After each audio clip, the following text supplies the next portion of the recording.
एक बार हजरत ख्वाजा मोइनुद्दीन चिश्ती रहमतुल्लाह अलैहि इस्लाम का पैगाम फैलाने की नीयत से अपने कुछ मुरीदों के साथ अजमेर शरीफ के एक स्थान पर तशरीफ लाए।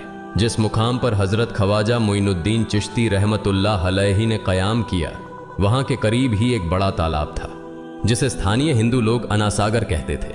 उस दौर में इस तालाब की वसात और पवित्रता के कारण हिंदू समाज में इसका बहुत एहतराम किया जाता था। उनका यह अकीदा था कि जो शख्स दिन भर गुनाह करने के बाद इस तालाब में गौस्ल करता है, उसके तमाम गुनाह धुल जाते हैं। इसी वजह से वे इस तालाब को हमेशा दियों से सजाए रखते थे। कहा जाता है कि इस तालाब में हर रात दिए जलाने के लिए तकरीबन 3 मन तेल की जरूरत होती थी। तालाब की पवित्रता के कारण वहां सभी हिंदुओं को दाखिल होने की इजाजत नहीं थी। सिर्फ आला तबके के ब्राह्मण ही वहां गौस्ल कर सकते थे और तालाब के पानी को छू सकते थे। उनका यह मानना था कि अगर ब्राह्मणों के अलावा कोई और तालाब के पानी को छू ले तो पानी नापाक हो जाएगा। हजरत ख्वाजा मोइनुद्दीन चिश्ती रहमतुल्लाह अलैहि और उनके मुरीद लंबे सफर से थके हुए थे। कुछ देर आराम फरमाने के बाद जब नमाज का वक्त हुआ तो ख्वाजा मोइनुद्दीन चिश्ती रहमतुल्लाह अलैहि ने हजरत बख्तियार काकी रहमतुल्लाह अलैहि को अजान देने का हुक्म दिया। हुक्म पाकर हजरत बख्तियार काकी रहमतुल्लाह अलैहि ने अजान देना शुरू किया। उस वक्त हिंदुस्तान में तौहीद का पैगाम और अजान के अल्फाज किसी ने नहीं सुने थे। जब लोगों ने पहली बार अजान के अल्फाज सुने तो उनके दरमियान हलचल मच गई। लोग अपने घरों से बाहर आकर एक दूसरे से कहने लगे, ये फकीर लोग कहां से आ गए और ये क्या पढ़ रहे हैं। अजान खत्म होने के बाद हजरत ख्वाजा मोइनुद्दीन चिश्ती रहमतुल्लाह अलैहि और उनके साथियों ने अनासागर तालाब पर जाकर वुजू करना शुरू किया। जब हिंदू पुजारियों ने देखा कि एक अजनबी दरवेश उनके मखसूस तालाब का इस्तेमाल कर रहा है तो उनके दिल में गुस्से की आग भड़क उठी। एक पुजारी बोला, यह दरवेश कहां से आ गया? बिना हमारी इजाजत के इसने हमारे पाक तालाब को हाथ लगा दिया। हम इस तालाब को कितना मुकद्दस मानते हैं और इन मुसाफिरों ने इसे नापाक कर दिया है। इसका कोई हल निकालना ही होगा। इसके बाद हजरत ख्वाजा मोइनुद्दीन चिश्ती रहमतुल्लाह अलैहि ने तमाम साथियों के साथ मिलकर जमात के साथ नमाज अदा की। लोग ये मंजर देखने लगे और कहने लगे, ये तो कोई अजीब फकीर है। हमारे मंदिरों में सब देवी देवता मौजूद हैं और ये उनकी इबादत न करके किसी नए खुदा की इबादत कर रहा है। अगर मंदिर के बाहर भी कोई खुदा है तो उसे भी मंदिर में रखा जाना चाहिए ताकि लोग उसकी भी पूजा कर सकें। शाम ढलने लगी। शाम होते ही राजा पृथ्वीराज के ऊंटों के चरवाहे अपने ऊंट लेकर उस जगह पहुंचे। इत्तेफाक से हजरत ख्वाजा मोइनुद्दीन चिश्ती रहमतुल्लाह अलैहि उसी जगह पर तशरीफ फरमा थे जहां आमतौर पर राजा के ऊंट आराम किया करते थे। चरवाहों ने देखा कि एक दरवेश का काफिला उनके मुकाम पर आकर बैठा है। उन्होंने हजरत ख्वाजा मोइनुद्दीन चिश्ती रहमतुल्लाह अलैहि और उनके साथियों से कहा, अरे फकीर बाबा, आप कहां से तशरीफ लाए हैं और यहां आकर बैठ गए? क्या आपको मालूम नहीं कि यहां रोजाना राजा पृथ्वीराज के ऊंट आराम फरमाते हैं? राजा के ऊंट यहां आराम करते हैं, ये जानते हुए भी आपने यहां बैठने की जुर्रत कैसे की? हजरत ख्वाजा मोइनुद्दीन चिश्ती रहमतुल्लाह अलैहि ने उन चरवाहों को नरमी से जवाब दिया, बाबा, हम मुसाफिर हैं और अनजान हैं। हमें मालूम नहीं था कि इस मुकाम पर राजा के ऊंट आराम करते हैं। चूंकि हम पहले ही यहां रात गुजारने का इरादा कर चुके हैं, तुम अपने ऊंटों को आज किसी और जगह आराम देने ले जाओ। आसपास बहुत सी जगहें हैं।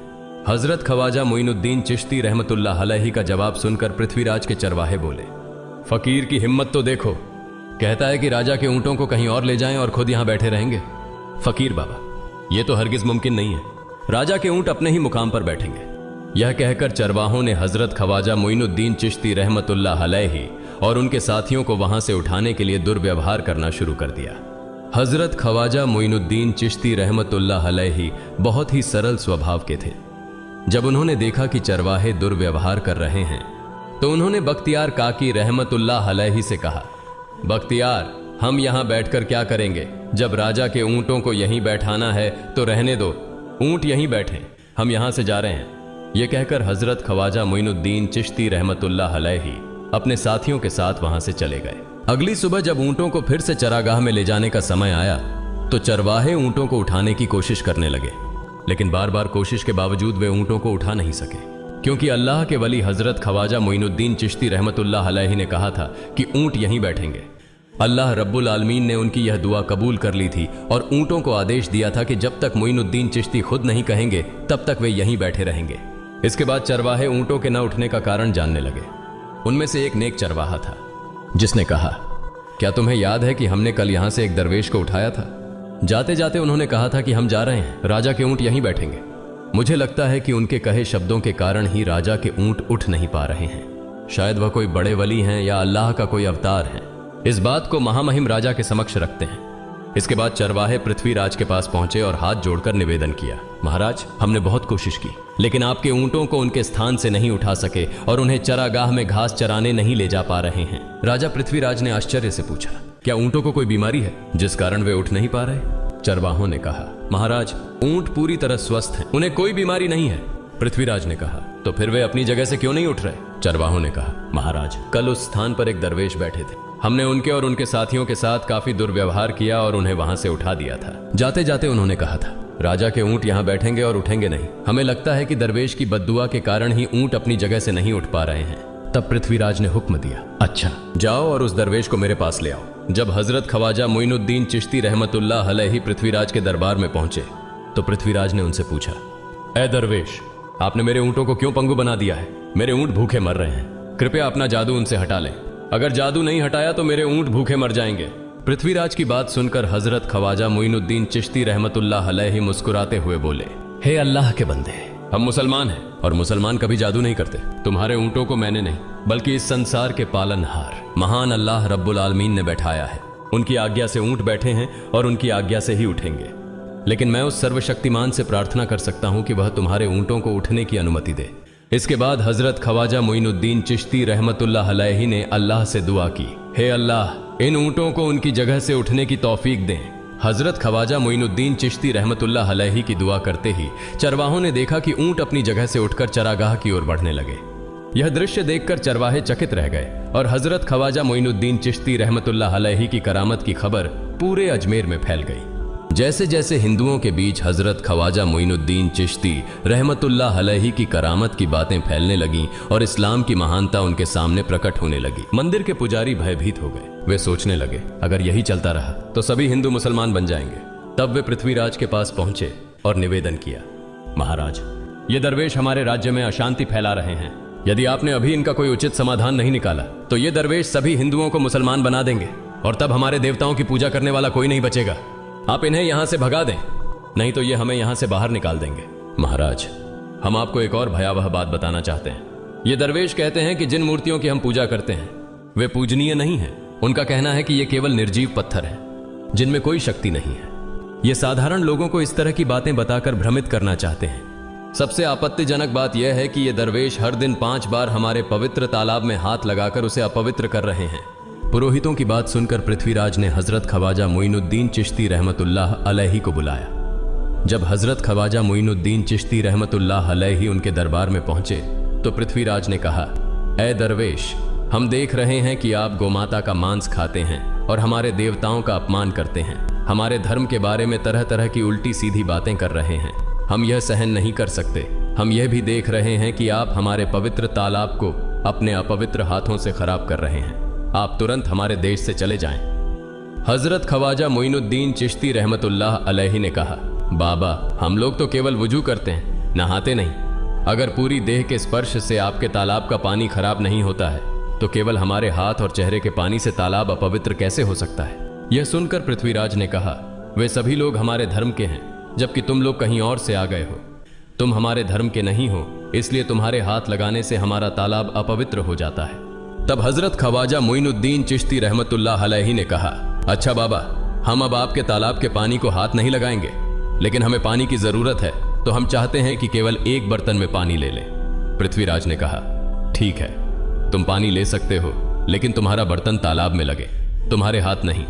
अगर तुम्हारे हाथ स्पर्श करें तो हम इसके खिलाफ सख्त कार्रवाई करेंगे।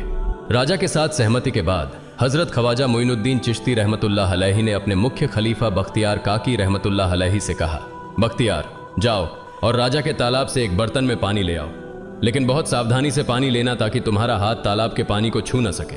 बख्तियार काकी रहमतुल्लाह अलैहि हजरत ख्वाजा मोइनुद्दीन चिश्ती रहमतुल्लाह अलैहि के आदेश का पालन करते हुए आना सागर से पानी लेने गए। उन्होंने बर्तन को तालाब में डुबोया और उनका हाथ पानी को नहीं छू सका क्योंकि चमत्कारवश पूरा तालाब एक छोटे बर्तन में समा गया।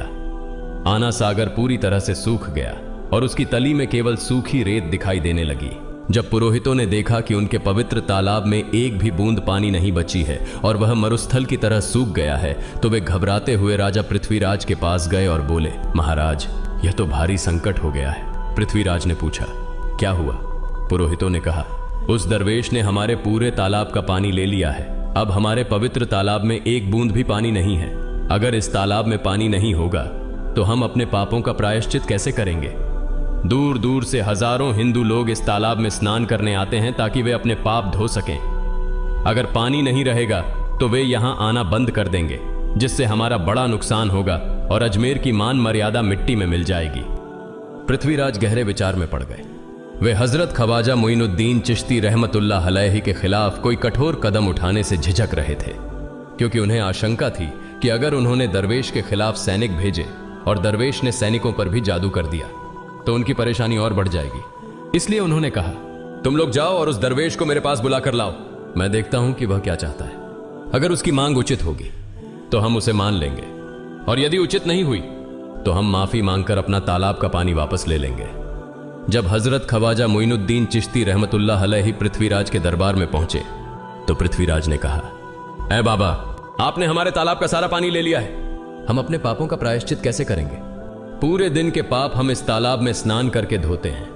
अगर तालाब में पानी नहीं होगा तो हम अपने पाप कैसे धोएंगे? हजरत ख्वाजा मोइनुद्दीन चिश्ती रहमतुल्लाह अलैहि ने उत्तर दिया, देखो बाबा, तुम्हारे पास आना सागर है, पर दुनिया के हर कोने में ऐसा तालाब नहीं है, तो क्या वे लोग अपने पाप कैसे धोएंगे? पापों को धोने की ताकत इस तालाब के पानी में नहीं है।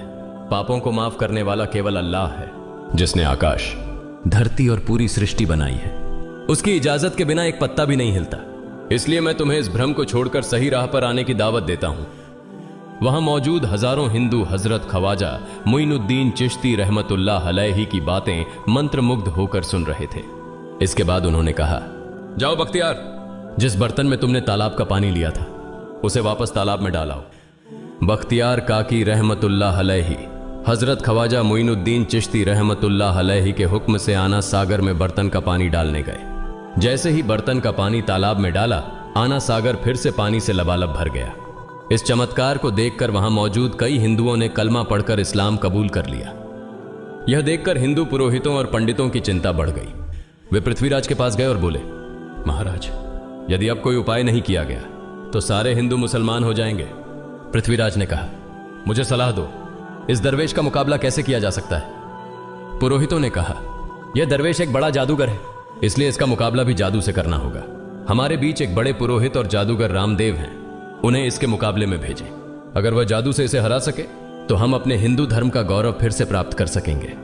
पृथ्वीराज ने रामदेव को बुलाकर कहा, रामदेव, मैं तुम्हें इस दरवेश को जादू से हराने की जिम्मेदारी दे रहा हूं। अगर तुम उसे हरा सके तो हम अपने धर्म का गौरव फिर से पा सकेंगे। रामदेव ने पृथ्वीराज को आश्वस्त करते हुए कहा, महाराज, आप चिंता न करें, इस दरवेश को हराना मेरे लिए बहुत आसान है। मैं आपके समक्ष हमारे धर्म का गौरव वापस लाकर रहूंगा। इसके बाद रामदेव अपने साथियों के साथ हजरत ख्वाजा मोइनुद्दीन चिश्ती रहमतुल्लाह अलैहि के सामने मुकाबले के लिए पहुंचा। उसने कहा, मोइनुद्दीन, अगर तुम में ताकत है तो मुझसे जादू का मुकाबला करो। मैंने तुम जैसे बहुत से जादूगरों को हराया है, तुम्हें हराना तो मेरे लिए साधारण बात है। हजरत ख्वाजा मोइनुद्दीन चिश्ती रहमतुल्लाह अलैहि ने उसकी बातों का कोई जवाब नहीं दिया।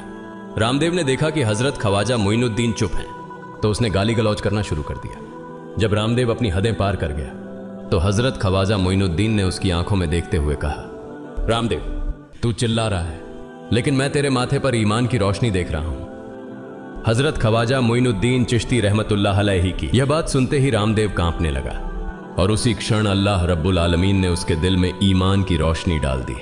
रामदेव हजरत ख्वाजा मोइनुद्दीन चिश्ती के चरणों में गिर पड़ा और बोला, हे अल्लाह के वली, मैंने आपके साथ बहुत बेअदबी की है, मुझे माफ करें और मुझे कलमा पढ़ाकर इस्लाम की राह दिखाएं। हजरत ख्वाजा मोइनुद्दीन चिश्ती रहमतुल्लाह अलैहि ने रामदेव को कलमा पढ़ाया और उनका नाम रखा मोहम्मद सादिक। इतिहास बताता है कि बाद में रामदेव मोहम्मद सादिक के रूप में एक बड़े अल्लाह के वली बन गए। प्रिय पाठकों, सोचें, जो रामदेव हजरत ख्वाजा मोइनुद्दीन चिश्ती को पराजित करने आए थे, वही अब उनके हाथ में हाथ देकर इस्लाम की शांति की छांव में आ गए। यह अल्लाह रब्बुल आलमीन का चमत्कार और शक्ति है, जो जिसे चाहे हिदायत दे सकता है। आमीन।